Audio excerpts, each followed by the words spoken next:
వైశాఖ మాసంలో వచ్చేటువంటి ప్రతి శనివారానికి చాలా విశిష్టత అయితే ఉంటుందండి. ఈ నెల 3వ తేదీన మనకి వైశాఖ మాసంలో మొదటి శనివారం కదా. ఈ నెలలో వచ్చే ప్రతి శనివారం కూడా క్రమం తప్పకుండా ఆ వెంకటేశ్వర స్వామి వారిని పూజించినట్లయితే ఈ సంవత్సరం అంతా ఎలాంటి కష్టాలు లేకుండా ఆయుర ఆరోగ్యాలతో అష్టైశ్వర్యాలతో జీవిస్తారండి. ఈ వైశాఖ శనివారాలలో ఆ వెంకటేశ్వర స్వామి వారిని పూజించినట్లయితే విపరీత ధన యోగం కలుగుతుంది. వైశాఖ శనివారాలు వెంకటేశ్వర స్వామి వారిని ఎలా పూజించాలండి, ఏ నియమాలు పాటించాలండి అనేటువంటి విషయాల గురించి ఈ వీడియోలో వివరంగా తెలుసుకుందామండి. మీరు వీడియోని స్కిప్ చేయకోకుండా చివరి వరకు చూడండి అండ్ ఛానల్ని సబ్స్క్రైబ్ చేయండి. ఈ నెల 3వ తేదీన మనకి మొదటి శనివారం కదా, వైశాఖ శనివారం. ఇప్పుడు ఖచ్చితంగా వెంకటేశ్వర స్వామిని పూజించండి, జన్మల అదృష్టం పొందవచ్చండి. వైశాఖ శనివారాల్లో ఇంటిలో పూజ చేసేటువంటి వాళ్ళు కొంచెం ఎర్లీగా లేస్తే చాలా మంచిది. వెంటనే తెల్లవారుజామున లేచి తలస్నానం చేసి వెంకటేశ్వర స్వామి వారిని పూజిస్తే చాలండి. ఈ వైశాఖ శనివారాలలో తప్పనిసరిగా ఇల్లంతా కూడా పసుపు నీటిని చిలకరించండి. పసుపు చాలా శుభసూచకం కాబట్టి ఇంట్లో పసుపు నీటిని చిలకరిస్తే ఇంటికి ఉన్న అష్టదరిద్రాలు తొలగిపోతాయి, మీ కుటుంబానికి అష్టైశ్వర్యాలు సిద్ధిస్తాయి. ప్రతి శనివారము తప్పనిసరిగా పూజ గదిలో క్లీన్ చేసుకోవాలి. దేవుడి పటాలకి పసుపు రాసి కుంకుమ బొట్లు పెట్టుకోండి. పూజ గదిలో ఉన్నటువంటి ఆ వెంకటేశ్వర స్వామి చిత్రపటాన్ని విశేషంగా అలంకరించుకోవాలి. పుష్పాలతో స్వామివారిని అలంకరించుకుని ఆ వెంకటేశ్వర స్వామి వారి యొక్క పటానికి తులసి మాలను సమర్పించాలి. తులసి మాల మేము వేయలేము అనుకునేటువంటి వాళ్ళు పూజ గదిలో తులసి దళాలను పెట్టుకోవచ్చు. ఈ వైశాఖ శనివారం పూజలో తప్పనిసరిగా తులసి దళాలైతే ఉండాలి. ఆ వెంకటేశ్వర స్వామి వారి పూజలో తులసి ఆకులు లేకపోతే ఆ పూజ అసంపూర్ణం అని చెప్పి వేద పండితులు అయితే చెప్తారు. వైశాఖ మాసంలో వచ్చే ప్రతి శనివారము రోజు కూడా ఆ స్వామి వైకుంఠం నుంచి భూమి మీదకు వచ్చి తన భక్తులను దీవిస్తారని చెప్పేసి చెప్పడం జరుగుతుంది. ఈ వైశాఖ శనివారాలలో తప్పనిసరిగా పిండి ప్రమిదలో దీపారాధన అయితే చేయండి.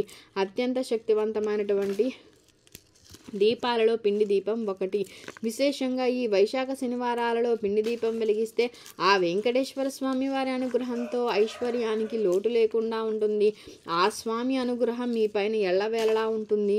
ఆ పిండి దీపం ఎట్లా చేయాలండి అంటే బియ్యపు పిండిలో కొన్ని పాలు పోసి చపాతీలాగా పిండిలా కలుపుకొని ఆ పిండితో 2 ప్రమిదలు చేసుకోవాలి. ఈ పిండి ప్రమిదలకు కుంకుమ బొట్లు పెట్టి నువ్వుల నూనెతో కానీ ఆవు నెయ్యి ఉంటే దాంతో అయినా సరే దీపారాధన చేయొచ్చు. ఈ 2 తయారు చేసుకుని ఒక్కొక్క దీపంలో 7 ఒత్తులు వేసుకొని పిండి దీపాన్ని వెలిగించాలండి. ఈ వైశాఖ శనివారాలలో పొరపాటున కూడా ఇత్తడి కుందుల్లో దీపారాధన అనేది చెయ్యకండి. ఈ వైశాఖ శనివారాలలో దీపారాధన చేసేటప్పుడు మీ పూజ గదిలో ఖచ్చితంగా రాగి చెంబును పెట్టుకోండి. రాగి చెంబు నిండా నీటిని పోసి అందులో 2 తులసి ఆకులు వేసి ఆ స్వామి ముందు పెట్టుకోవాలండి. పూజ పూర్తయిపోయిన తర్వాత ఏంటంటే ఈ రాగి చెంబులో ఉన్న నీటిని తీర్థంలాగా స్వీకరించాలి. ఇక స్వామివారి పూజలో నైవేద్యంగా మామిడి పళ్ళను సమర్పిస్తే చాలా విశేషం. మామిడి పండ్లు నివేదించలేని వారు చిన్న బెల్లం ముక్కనైనా పెట్టచ్చు. స్వామికి పూజ చేసే సమయంలో ఓం గోవిందాయ నమః అని మంత్రం చదువుతూ ఆ వెంకటేశ్వరుడిని పూజించాలండి. చివరిగా ఆ స్వామికి హారతిని ఇచ్చి 5 ప్రదక్షిణాలు చేసి ఒక కొబ్బరికాయను పగలగొట్టి వెంకటేశ్వర స్వామికి నమస్కారం చేయాలి. ఇంట్లో పూజ పూర్తయిన తర్వాత ఇల్లంతా కూడా ఖచ్చితంగా ధూపం వేయండి. శనివారం రోజు ఇంటిలో ధూపం కనుక వేస్తే ఇంటికి చాలా మంచి జరుగుతుంది. ఈ వైశాఖ శనివారం రోజు ఈ విధంగా ఆ వెంకటేశ్వరుడిని పూజిస్తే ఇంటికి ధన ప్రవాహం పెరిగి అష్టైశ్వర్యాలతో జీవిస్తారండి. ఈ వైశాఖ శనివారాలలో మనం ఏం చేసినా చెయ్యకపోయినా రావి చెట్టుని మాత్రం ఖచ్చితంగా పూజించడానికి ట్రై చేయండి. వైశాఖ శనివారం రోజు రావి చెట్టుకు నీటిని పోసి రావి చెట్టుకు ప్రదక్షిణాలు కనుక చేస్తే జాతక దోషాలన్నీ తొలగిపోతాయండి. అదేవిధంగా కోరిన కోరికలు తక్షణమే నెరవేరుతాయి. విశేషంగా ఈ శనివారం రోజు రావి చెట్టు నీడలో నిలబడితే చాలండి, తెలియక చేసినటువంటి పాపాలన్నీ తొలగిపోతాయి. అదేవిధంగా రావి చెట్టు కింద నేతి దీపం వెలిగిస్తే అప్పుల సమస్యలన్నీ తీరిపోతాయి. ఈ శనివారం తులసి మొక్కను పూజిస్తే మీ తల రాత మారిపోతుంది. ఈ వైశాఖ శనివారాలలో తులసిని పూజించినటువంటి వాళ్ళకి కోటి రూపాయల అప్పున్నా సరే వెంటనే తీరిపోతుందండి.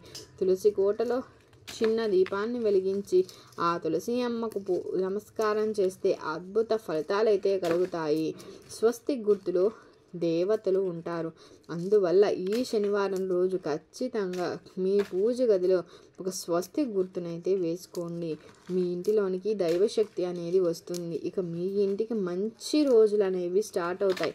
అదేవిధంగా మీ సంతానం కలగాలి అని ఎదురు చూసేవాళ్ళు రావి చెట్టుకు ముడుపు కట్టచ్చు. పిల్లలు లేని వారికి మంచి సంతానం కలుగుతుంది. ఈ వైశాఖ శనివారాలలో చాలా నిష్టగా ఉండాలి. ఎందుకంటే ఈ వైశాఖ మాసంలో వచ్చే ప్రతి శనివారం రోజు ఆ విష్ణుమూర్తి సంచరిస్తుంటారు కాబట్టి శనివారం రోజు ఎట్టి పరిస్థితుల్లో కూడా మాంసాహారాన్ని తినకండి. ఈ శనివారం రోజు ఉపవాసం ఉన్నారంటే చాలా మంచిదండి. శనివారం ఇంట్లో పూజ చేసి ఉపవాసం ఉంటే ఆ వెంకటేశ్వర స్వామి వారి అనుగ్రహం సంపూర్ణంగా లభిస్తుంది. ఈ వైశాఖ మాసంలో ఏదో ఒక శనివారం రోజున గోమాతకు ఆహారం తినిపించండి. ఆ లక్ష్మీదేవి ఎంతగానో సంతోషించి ఇంటి పైన కరక వర్షం అయితే కురిపిస్తుంది. తమలపాకు లక్ష్మీదేవిని ఆహ్వానిస్తాయి కాబట్టి ఈ వైశాఖ శనివారాలలో తప్పనిసరిగా ఇంటి గుమ్మానికి తమలపాకులు కట్టడం చేయండి. ఇంట్లో తిష్ట వేసి కూర్చుంటుందండి ఆ లక్ష్మీదేవి. ఈ వైశాఖ శనివారాలలో ఏదైనా సరే విష్ణు దేవాలయాలకు వెళ్ళి ధ్వజస్తంభం చుట్టూ ప్రదక్షిణం చేస్తే విపరీతమైన అదృష్టం అయితే కలుగుతుంది. శనివారం పొరపాటును కూడా నూనెను కొనకండి. శనివారం నూనె కొంటే అప్పుల సమస్యలు అనేవి ఏర్పడుతూ ఉంటాయి.